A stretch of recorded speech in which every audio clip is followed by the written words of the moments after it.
Hello everyone, and welcome to my latest movie review, in which I'll be talking about the latest Oscar bait flick, that is Maestro. I say that not with any joy, as this is coming from someone who loves film scores and composers.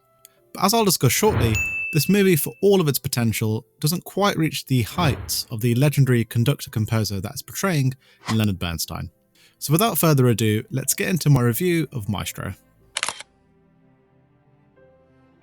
Though I would have preferred the story to focus solely on Bernstein's rise as a composer, instead, director and co-writer Bradley Cooper opts for the story to primarily follow the relationship between Bernstein and his wife Felicia.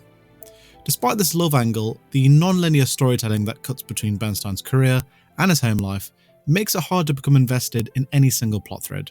It meant that I was not able to become emotionally attached to Bernstein and Felicia.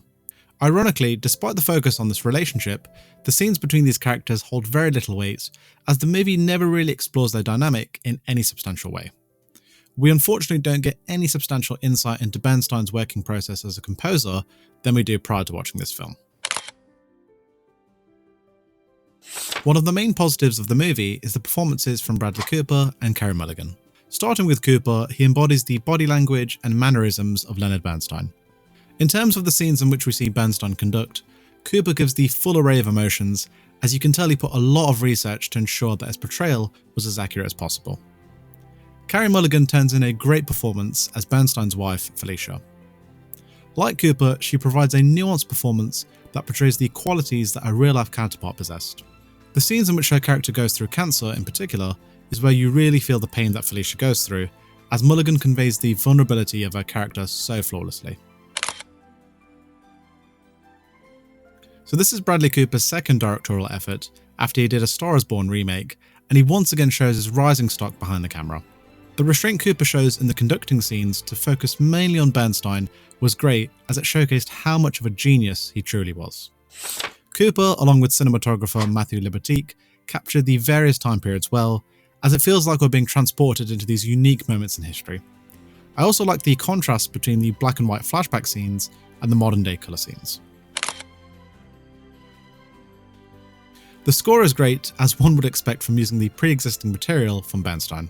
All the usual suspects are used here, from West Side Story to On the Waterfront. For any fans of these movies and of Bernstein, you won't be disappointed with how his music is inserted throughout the story.